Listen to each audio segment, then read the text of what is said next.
Okay, fam, welcome back.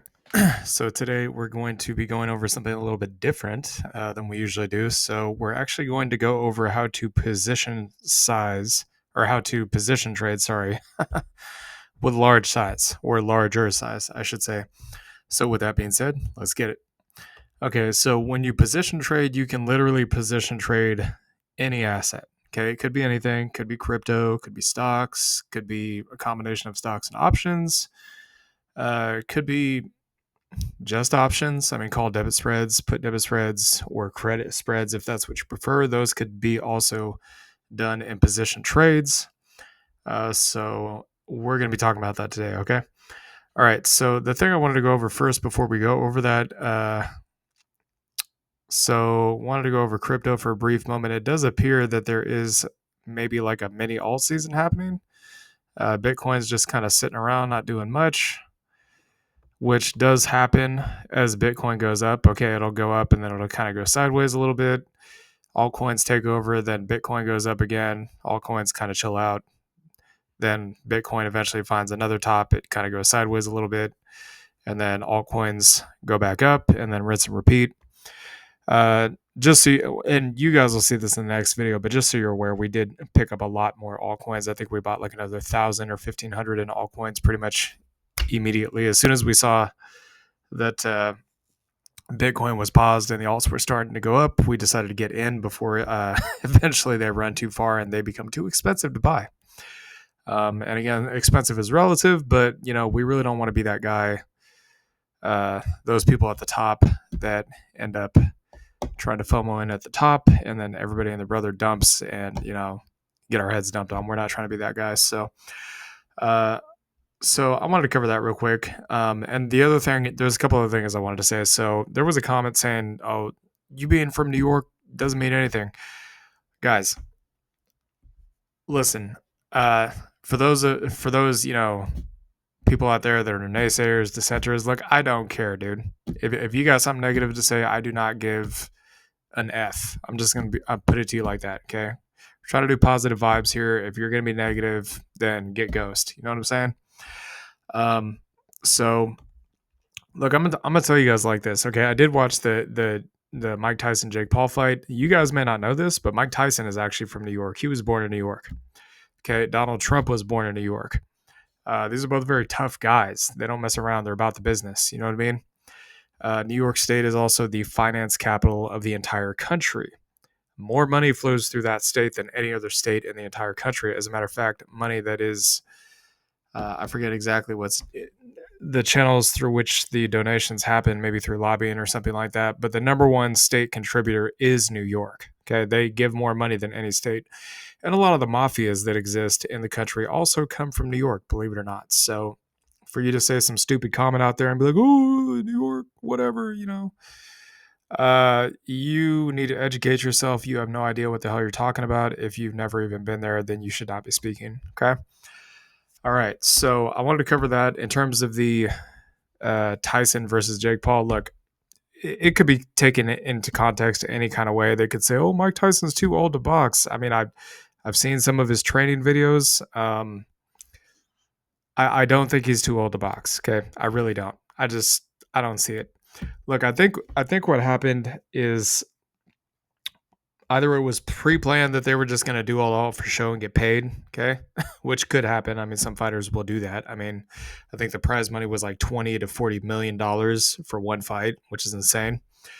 Plus, I'm aware that Jake Paul had like some bets with some other boxers or whatever, so he probably got paid from that. They might have been behind the scenes, low key, kind of like, yeah, let's just do this thing, and we're just going to pretend like we're actually going to fight, and then just kind of drag it out and get paid, right? They could have done that, or the alternative, maybe their hearts weren't in it. Maybe they like each other. Maybe they didn't want to beat the crap out of each other. That's possible. I think Mike Tyson was kind of feeling him out and playing around with him. I don't think he was really serious about it. I've seen some of Mike Tyson's fights. That dude is absolutely brutal, which I would not be surprised by. Even when he fought Evander Holyfield, I believe it was Evander Holyfield, that's a pretty intense match. Mike Tyson was never able to best him. Again, Evander Holyfield is a man of God, which says a lot. But Tyson went and bit his ear off. Like, that should tell you just how dangerous that man is. He ain't playing around. Okay. So if he intended to knock out Jake Paul and just absolutely lights out and just destroy his life right there in the ring, he could have probably done it if he wanted to, but I don't think that's what was going on. I think either behind the scenes, low key, they're like, yeah, let's just get this money, or the alternative could be that maybe Jake Paul was so terrified of him that he wasn't really trying to provoke him and piss him off because he didn't want to get his lights knocked out. And when Mike Tyson realized this, his heart wasn't in the game because, Mike Tyson's one of those guys, like, if you try to dig into him, he'll just get more and more fired up and want to knock you out even more, right? As the fight intensifies, Mike Tyson tends to kind of draw on that as a form of strength. So that's what's going on with that. Okay, so with that out of the way, let's go ahead and get into the actual video about the positioning. So you guys were probably wondering my take on the fight. I did watch the fight, by the way, and that's kind of what I thought was going on. Okay, so we're going to start with a couple different positions here. Again, look, you could technically do positioning with multiple positions, but and that's how we do it when we swing trade. But if we're talking positions with large size, usually people that position with large sizes, especially whales or people in the dark pools, maybe institutions or billionaires or something like that do this kind of thing on a regular basis, they usually only do probably one, maybe two positions at a time, okay, with extremely large size. Now, that could be millions, that could be hundreds of millions, that could be billions. For people with smaller money, it could be like, maybe 5, 10, 20,000, something like that. It could be anything in between there. All right, so I'm going to run you guys through how I would position if I was going to do this, all right? So the first thing I would do is I would take a look at the asset that I'm interested in, and I would say, okay, where are the levels that we need to create first? We would create the trend lines, the support and resistance, so that's all laid out, right?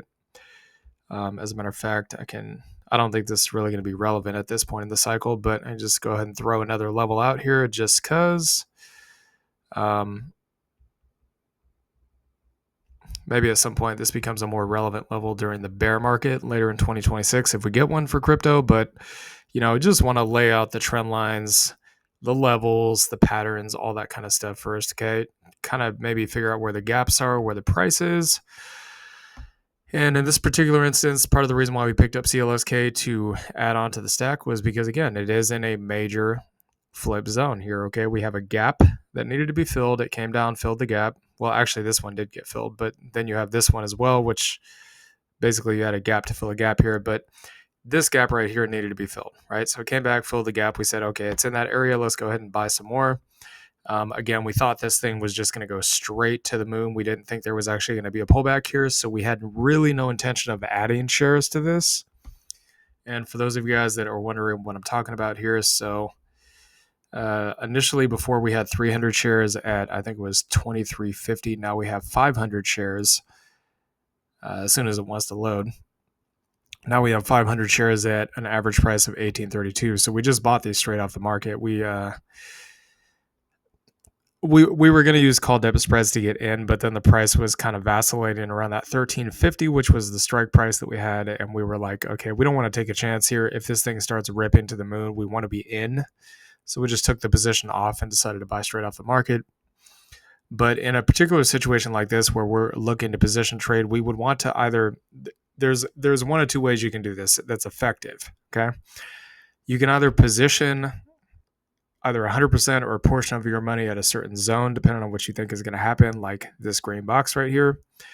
Or so you can position yourself in at one of these support zones and out at one of these resistance zones. You could do it like that as a way to make massive gains and capital appreciation through positioning. Again, the whales, this is what the whales do, okay? Or you could sit back in cash and you could wait for an oversold signal on the RSI or even a golden cross on the MACD on the higher time frames like the daily or the weekly. In this case, you can see the daily hit oversold back here in September. And what happened? That was the low, right? That would have been the time to start really seriously positioning in and saying, okay, I'm going to go ahead and start really piling in heavy here and then just, eventually when this thing starts ripping, like let's say maybe it gets past the EMAs or something, and just stop buying in, right? So those are the two different methods you can use. Again, you can do this on a higher time frame as well, like the weekly time frame. So again, we didn't quite hit oversold here. It would have been more obvious on the daily, but like let's say for example, you sat on cash forever, like for a month or two or 6 months or 12 months. And you said, well, it's oversold on the weekly time frame. I'm going to go ahead and put 50% of the capital I want to put in here at, let's say, $5.70, and then the other 50% if it goes lower, $3.90. Did you time it perfectly? No, it went down to $2, but it moved up not that long after that. Okay. The beautiful thing about this is even if you put, let's say you had $10,000 you wanted to put it in. Okay. You put 10,000 here, 10,000 here. If it keeps going down, you could just DCA in more. You can add more and just pile in more until eventually the trend reverses. In this case, we've been probably looking for something like this, right? You see this break of the trend here? That would have been a signal. Likely this thing's probably going to reverse. Get your golden cross here on the MACD. You can see what's going on, right? So those are the two different methods you can use to position size. So there is that. And the DCAing down, even if the oversold signal pops up, you could basically just, if it goes down further from that point, you could just DCA more until you eventually hit the bottom. Again, is it a little bit risky to position? Yes. If you know what you're doing, it's not that bad. But if you don't know what you're doing, and you're trying to do it on a stock that maybe has like a risk of delistment, like say SMCI, for example. And again, I don't know that SMCI is actually going to get delisted, but if there's a risk of that, the last thing you want to do is get into a position trade where there is a risk of the stock being delisted from one of the exchanges like the NASDAQ or BATS or ARCA or any of that stuff. Those of you guys that understand what I'm talking about here in level 2 and all that, you would know what I'm talking about. All right. So you want to do it on something you think that has a long history, okay? Preferably something that's a good, quality stock that's been around for a long time, that has maybe decent fundamentals or has a, kind of a narrative like crypto behind it that you probably don't need to worry about it going bankrupt. In this case, CLSK is one of the larger cap miners, so, it has more money. And generally, the more money that a company has, or the higher the net worth, higher the market cap, the technically safer they are. That's why a lot of people flock to the Mag 7, right? Because they have massive market capitalization, lots of cash on hand, buying power, all that kind of stuff.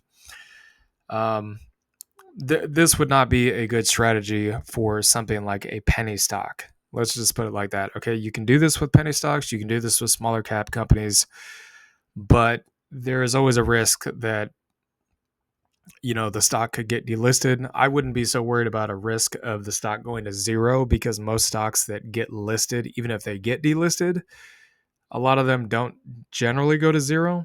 A lot of them generally don't even go bankrupt, especially during easy money policy from the Fed. But what will happen is they'll get basically they'll get delisted from the main exchanges and sent over to what's known as pink sheets or over the counter. Those of you guys that trade pink sheets, you know what I'm talking about. If you're a day trader or a swing trader or whatever, you know exactly what that is. So, but what that means is if it's on the pink sheets, you may not necessarily be able to get it on something like Robinhood and these other exchanges. So it may make it a little bit more difficult to actually position, even if it doesn't go to zero. Okay, so I'm just going to give you guys some examples of what we would likely be doing here in a position trade. Okay, so I'm going to use two examples here. So CLSK and SOXL. So you can see our average cost is 1832. So what exactly are we looking at here on CLSK? So if we were looking to just keep buying into this position, we just want to get more and more and more while it's down here, and then eventually let it rip. What exactly are we looking for, and where's the target, right? So the first two things that we would look at here in this case, and I'm aware CLSK is overbought on the daily, but it is not on the weekly. Okay, the indicators are just starting to turn bullish. So again, it's always good to kind of examine multiple time frames here when doing this. But we would want to basically continue buying the stock anywhere around the support zone, so 13 to probably about 1360, maybe even as high as 14. And as soon as it starts kind of like once it starts rocketing up, that's when we want to not touch it and just say, okay, we're not going to touch it. We're not going to mess with this thing. So if we were looking to get out of the position trade, when will we get out? Probably at this resistance level here. Okay. So 2140 to 2370. And again, you got to kind of understand this and put this into context. This is a major resistance level. Okay. So why would we want to sell here in this red box? Because it was a previous resistance level, right? So you're going to have bears who are going to want to short this zone, or other people who are going to be looking to take profit, or maybe even put on like people in options may want to put on some kind of like a covered call, which could create bearish pressure to the downside. You could have things like, dark pools could come in. They could decide that they want to offload here, or maybe even up here in this $40 area. Any of those things can happen. So from trader psychology perspective, you have to see this and say, okay, it sold off last time it got here. It sold off up here. So maybe we should consider taking some profit here, right? And for the buy zone here, again, basically you can see it used to be resistance here and here. And what happened? Boom, we broke out, held as support, then became resistance again. And now it's currently trying to retest its support. So it's a very heavily traded zone, kind of a battle area for the bulls and the bears. But as of right now, it's a support zone. So since we're going long on this position, we would want to buy in this area because it's not currently a bear zone. It is a bull zone. Okay. So I'm just going to give you guys some numbers here to put this into context. Okay. Let's just say we can get our average cost down to $16 a share, and we want to get out somewhere around 20. Let's just say we want to get out around 24 bucks. Okay.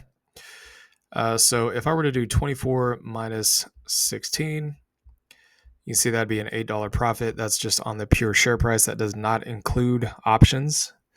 These ones don't pay dividends. So, the options premiums would be the only other form of income in this case. So it'd be $8 per share. Let's say we had our share count at 700 shares. So we had an average price of 16 with 700 shares in total. That'd be $11,200, right? Okay. So that is the initial investment. And then we make $8 in profit off of the actual shares.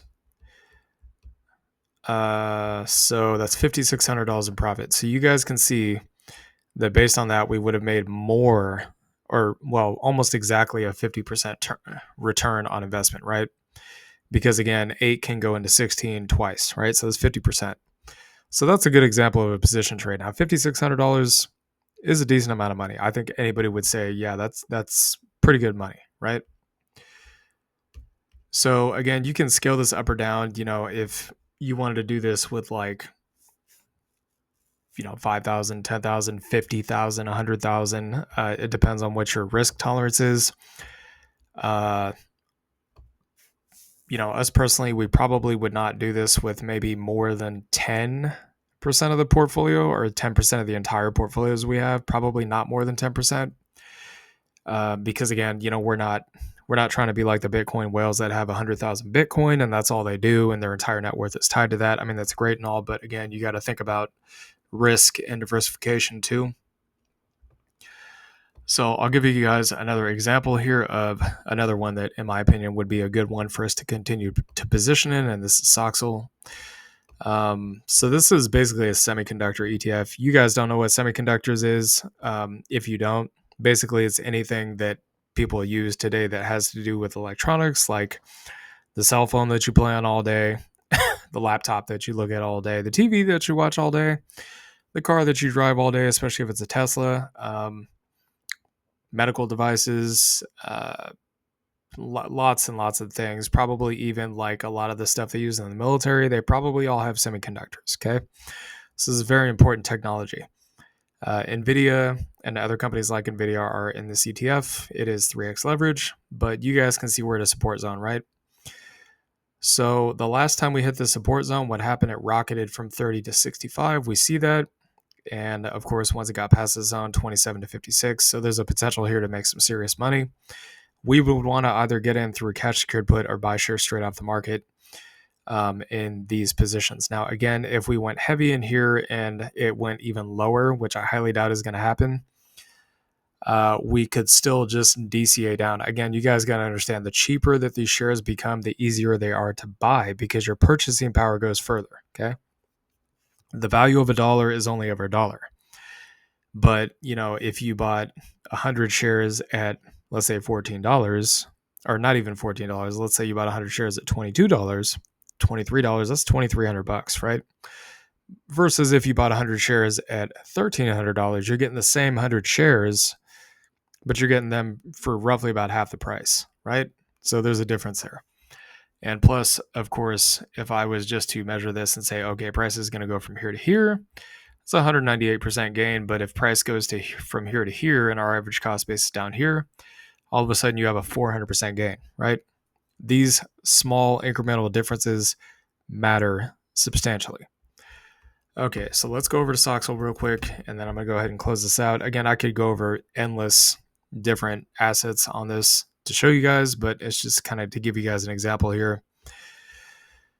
SOXL for us is going to be a more long-term hold unless we see a reason to get rid of it. That's always on the table, of course, but just to give you guys an idea of what the current cost basis is. For the foreseeable future, I would say this is definitely kind of more of a long-term hold for us. So currently $9,500. Okay, we could just add more to this. So average cost 31. So what do we want to do here? We obviously want to buy more, right? And we want to maybe consider throwing on some options to get shares assigned to us through a put, and then wait for the price to rip. So let's say we get the average cost here down to 28, which I think is pretty reasonable. I mean, that's roughly about a $3 reduction. And we sell up here at 45, okay? So let's say that total share count is 500 shares at 28. That's a total of $14,000 invested. That is a lot of money. But again, there's people that do this with millions and billions of dollars, like I told you guys. So that's the initial investment. Now, if we have 500 shares, it goes to 45. So you got 45 minus 28. So the profit per share would be $17 per share times 500 shares, $8,500. So in this case, I don't know what the exact numbers here are, but I'd say it's probably about a 60 to a 65% gain. And again, this does not include any options premiums from cash secured puts or covered calls. You can always add that to your positioning strategy if you think you're going to be able to time it right. All right. Hope you all enjoyed this content. Please like, comment, and subscribe, and I'll see y'all later. Peace.